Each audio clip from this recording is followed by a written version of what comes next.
recently did a video with 10 of my favorite wines that sell for around $25 per bottle. I wanted that video to contain a diverse group of wines from countries and regions all over the world. But as I worked on that video, I kept finding lots of Italian wines that I enjoyed in that price point.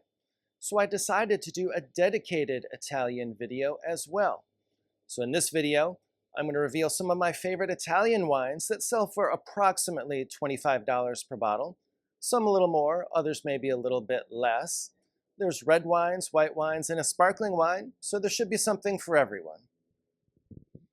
Located in Piedmont, Italy, Vajra is a family-owned producer that traces its roots way back to the 1880s. Vajra makes some Barolo that I really enjoy, particularly from high-elevation vineyards, but they also have a well-priced entry-level Langhe Nebbiolo.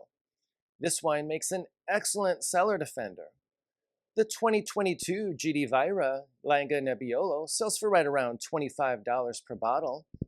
This wine features flavors and aromas of cherry, raspberry, violets, rose petal, and mixed spice. This is a wine that you can enjoy immediately. There's no need to age it, but when you pour it, I found that it does benefit from a little bit of air, but I'll typically just let it open up in the glass. The scenery surrounding Castello di Volpaia is absolutely stunning.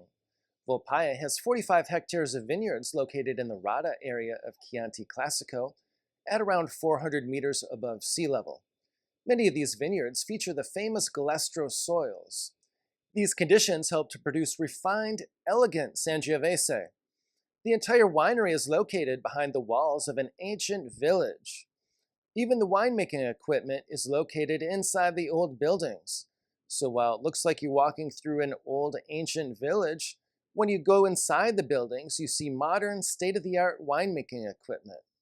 So the next top Italian wine for $25 per bottle is the 2021 Castello di Volpaia Chianti Classico. This wine is dominant Sangiovese, but does include a little bit of Merlot. This wine is produced exclusively from estate-grown fruit. There's flavors and aromas that include black cherry, blueberry, violets, orange peel, and mixed spice. There's impressive concentration and ample acidity. This is a wine that you can enjoy now or at any time over the next 5 to 6 years or so. Next up is the Ferrari Brut sparkling wine, which comes from Trentino, Alto-Adige.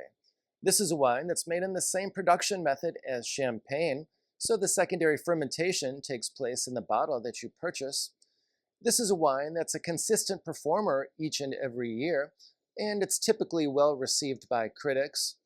This wine comes from a fairly large producer and it has broad distribution, so you should be able to locate this wine with no problem at all. And I've also found it on restaurant wine lists at many Italian restaurants around the world.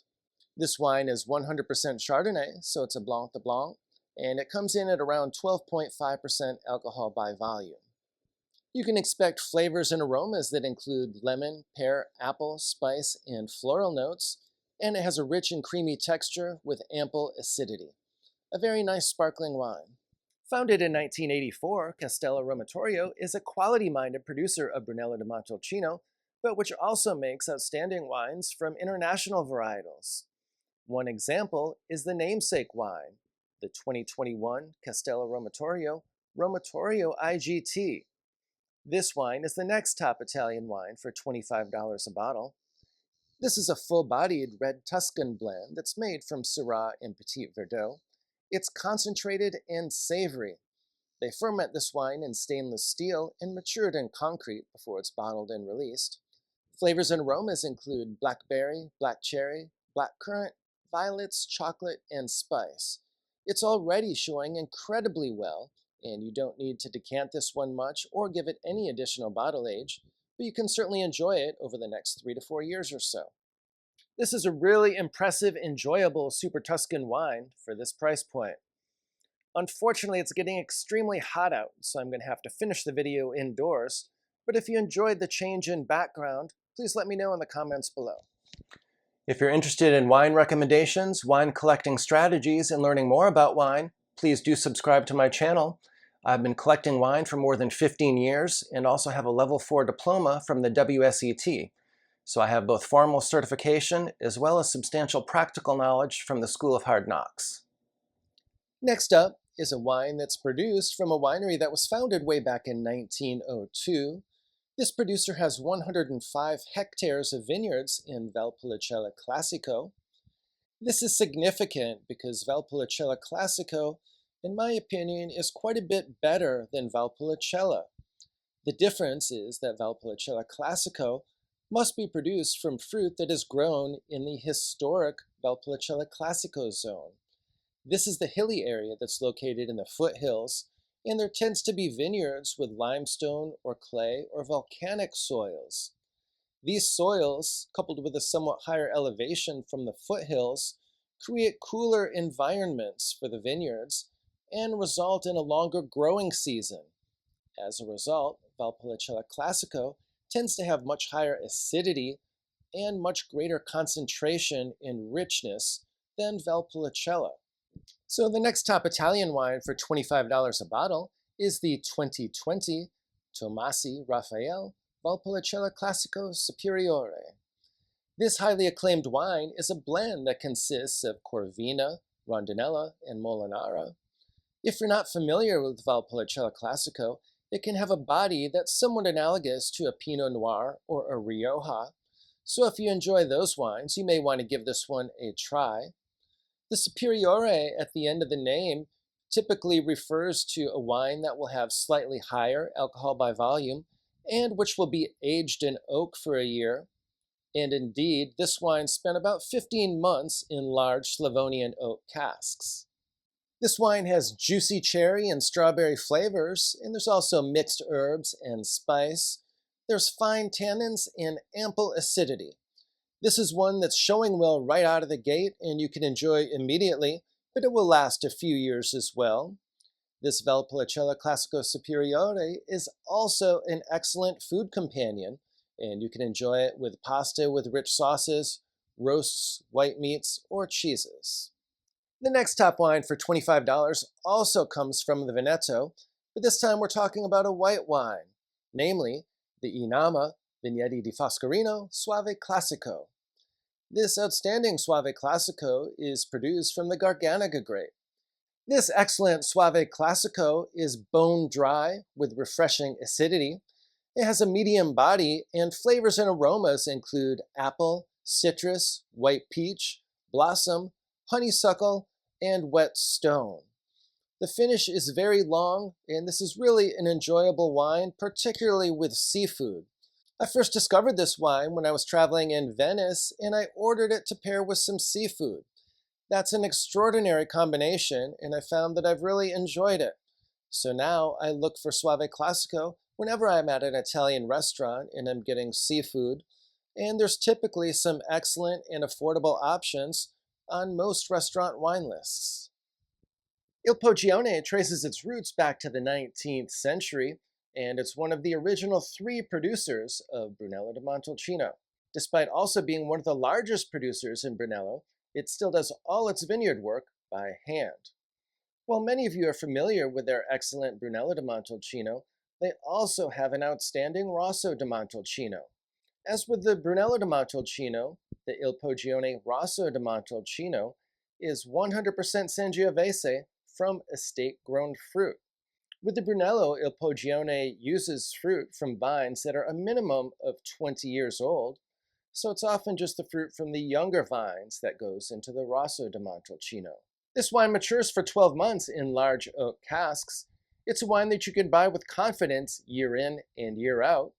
The 2021 bottling should be on store shelves now, and 2022 should be there soon if it's not already.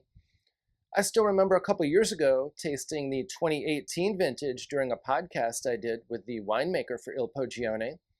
After that podcast was done, I shared the wine with some friends at the wine club, and a few of them ordered it on the spot because they thought it would be an ideal cellar defender. If you're not familiar with this wine, you can expect flavors and aromas of black cherry, plum, and mixed spice. It has grippy tannins and ample acidity. There's impressive concentration and structure for a Rosso di Montalcino. Lodovico Antinori helped to establish iconic Super Tuscan producer Ornellaia, but he later sold his interest. Then, in 2001, along with his brother Piero, Lodovico Antinori helped to establish Tenuta di Biserno, which has become an esteemed Italian producer in its own right. Biserno is ideally and idyllically situated in the upper Maremma area bordering Bolgheri with stunning views of the Tyrrhenian Sea. Biserno has a highly acclaimed flagship wine, which is also named Biserno, that is a Super Tuscan blend which competes with the likes of Sassicaia and Ornellaia, but which sells for right around $200 per bottle or so. Fortunately, however, they also make an outstanding entry-level wine that sells for right around 25 euros for the newly released 2022. While that vintage may sell for closer to $30 in the United States, I also found plenty of stores that still carry the 2020 and 2021 vintages for closer to $25 per bottle. The fruit for this entry-level wine does not come from the Biserno estate, but rather from a nearby estate that's called Campo di Sasso. The soils at Campo di Sasso are very different and consist primarily of sand and clay. These soils help to produce a wine that's extremely approachable and ready to enjoy immediately. I'm talking about the Campo di Sasso Insoglio del Cinghiale Toscana IGT. This wine has been a consistent performer that's been well received by critics for the past few vintages. It's a blend that consists primarily of Syrah and Merlot, but it can also include some Cabernet Sauvignon, Petit Verdot, and Cabernet Franc. This wine is already extremely approachable with tannins that are very well integrated. You can enjoy it immediately on a pop and pour, and you don't need to age it at all. I was extremely impressed with this wine, and I actually enjoyed it more than the second wine from Biserno, which cost more than twice as much. If you'd like to learn more about Italian wines, I've published numerous videos on various Italian wine subjects, including Super Tuscan wines, Barolo, Brunello, Chianti Classico, and many more. So if you'd like to check those out, be sure to check out the playlist that's linked above.